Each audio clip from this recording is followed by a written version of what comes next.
Hello everyone, welcome to the extra effect. इसके पहले हम भारतीय राष्ट्रीय कांग्रेस और गांधी युग, भारत का संवैधानिक विकास पढ़ चुके हैं। अब हम पढ़ेंगे भारतीय अर्थव्यवस्था, जो हमारा आने वाला जो भी एग्ज़ाम है उसके लिए बहुत ही महत्वपूर्ण है। यूपी पेट, यूपीएसआई, यूपीपी और भी जो भी वनडे एग्ज़ाम है उसमें काफ़ी महत्वपूर्ण है। तो हम शुरू करते हैं भारतीय अर्थव्यवस्था। तो चलिए देखते हैं। ये थोड़ा सा कटा हुआ है। इसमें है अर्थशास्त्र के जनक की बात कर रहा है, तो अर्थशास्त्र के जनक हैं एडम स्मिथ। और भारतीय अर्थव्यवस्था को विकासशील अर्थव्यवस्था कहते हैं। अगर पूछे कि भारतीय अर्थव्यवस्था क्या है तो वो विकासशील अर्थव्यवस्था है। फिर बात करें तृतीय विश्व, यानी कि थर्ड वर्ल्ड शब्द प्रयुक्त होता है, या तीसरी दुनिया के देश भी अगर कहे तो वो विकासशील देशों के बारे में बात कर रहा है। तो विकासशील देशों के संदर्भ में तृतीय विश्व या थर्ड वर्ल्ड या तीसरी दुनिया के देश की बात होती है। विश्व की सबसे बड़ी अर्थव्यवस्था की बात करें तो अमेरिका की है, और दूसरी सबसे बड़ी अर्थव्यवस्था है चीन की। फिर हम बात करेंगे आगे सकल घरेलू उत्पाद। सकल घरेलू उत्पाद की दृष्टि से भारतीय अर्थव्यवस्था का विश्व में कौन सा स्थान है? तो अब ये बदल कर चौथा हो गया है। जापान को भारत ने पीछे छोड़ दिया है और चौथी बड़ी अर्थव्यवस्था बन गई है। ये करंट का है।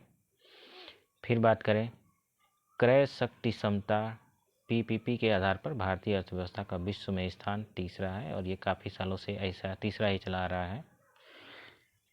फिर हम बात करेंगे पूंजीवादी एक एवं समाजवादी अर्थव्यवस्था अपनाने वाला पहला देश कौन है क्रमशः?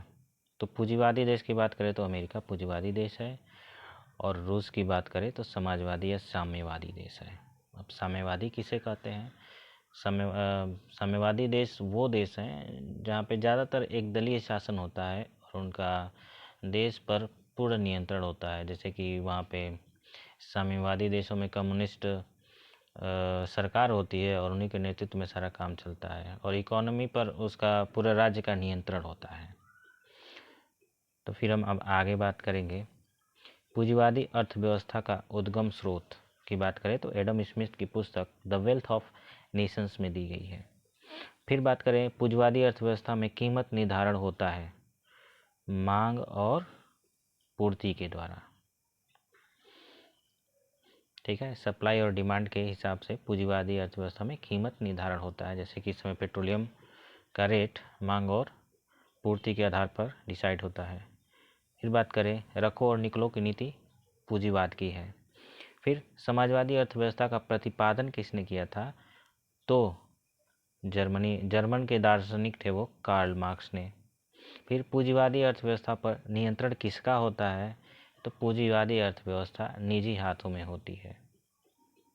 तो निजी हाथों में होती है तो नियंत्रण भी किसका होगा? निजी क्षेत्र का होगा। फिर बात करें समाजवादी अर्थव्यवस्था पर नियंत्रण किसका होता है? तो समाजवादी अर्थव्यवस्था पर नियंत्रण सरकार का होता है वहाँ पे। फिर बात करें मिश्रित अर्थव्यवस्था पर नियंत्रण किसका होता है? तो मिश्रित अर्थव्यवस्था निजी, व्यक्ति और सरकार, इन दोनों का नियंत्रण इस पर होता है। जैसे कि भारतीय अर्थव्यवस्था एक मिश्रित अर्थव्यवस्था है। देखिए भारतीय अर्थव्यवस्था कैसी अर्थव्यवस्था है? तो भारतीय अर्थव्यवस्था मिश्रित अर्थव्यवस्था है। यहाँ पर निजी और सरकार दोनों मिलकर काम करते हैं। जैसे कि अगर हम प्राइवेट सेक्टर की बात करें, निजी क्षेत्र की, तो इसमें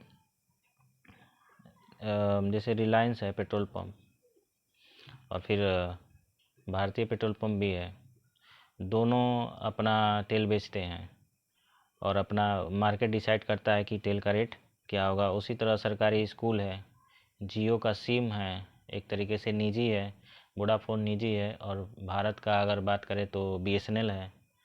तो दोनों मिलकर काम करते हैं। सरकारी स्कूल है, प्राइवेट स्कूल है, जो भी है, तो इसमें सरकार और निजी क्षेत्र दोनों मिलकर कार्य करते हैं। तो मिश्रित अर्थव्यवस्था उसको कहते हैं।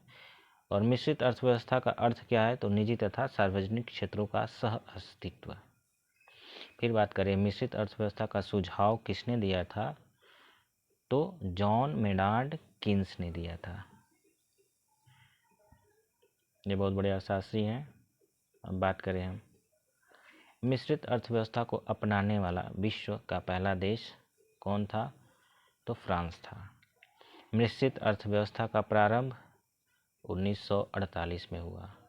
बंद अर्थव्यवस्था का क्या अर्थ है? तो जहां आयात और निर्यात बंद हो, ना तो कोई देश किसी देश से सामान मंगाए और ना ही किसी देश को भेजे, उसे बोलते हैं बंद अर्थव्यवस्था। जैसे कि भारतीय अर्थव्यवस्था 1990 तक बंद अर्थव्यवस्था के रूप में जानी जाती है। फिर 1991 के बाद से उसको बंद अर्थव्यवस्था से उसको फिर ओपन इकोनॉमी किया गया, जिसमें मनमोहन सिंह का बहुत ही महत्वपूर्ण रोल था। फिर हम बात करेंगे मानव विकास सूचकांक का प्रतिपादन किसने किया? तो ये पाकिस्तानी अर्थशास्त्री थे महबूब उल हक। इन्होंने मानव विकास सूचकांक को दिया और इनके सहयोगी थे अमर्त्य सेन, जो भारतीय अर्थशास्त्री थे। फिर हम बात करें मानव विकास रिपोर्ट जारी कौन करता है? तो संयुक्त राष्ट्र विकास कार्यक्रम UNDP 1990 से। फिर मानव विकास सूचकांक HDI का आकलन किस आधार पर होता है? तो किस आधार पर होता है देखा जाए तो जीवन प्रत्याशा, यानी कि जीवन उस देश, जिस भी देश की अगर HDI निकाला जा रहा है तो उसकी जीवन प्रत्याशा क्या है, शिक्षा का स्तर क्या है और प्रति व्यक्ति आय क्या है, इसके आधार पर HDI निकाला जाता है। फिर बात करेंगे भारत की पहली मानव विकास रिपोर्ट जारी कब की गई थी? तो 2002 में पहली मानव विकास रिपोर्ट जारी की गई थी। भारत के मानव विकास रिपोर्ट को कौन प्रकाशित या जारी करता है? तो नीति आयोग जारी करता है। और मानव विकास रिपोर्ट जारी करने वाला भारत का पहला राज्य मध्य प्रदेश है। फिर बात करेंगे HDR 2024 के अनुसार मानव विकास मामले में भारत का स्थान कितना है? तो 24 के हिसाब से 134 है।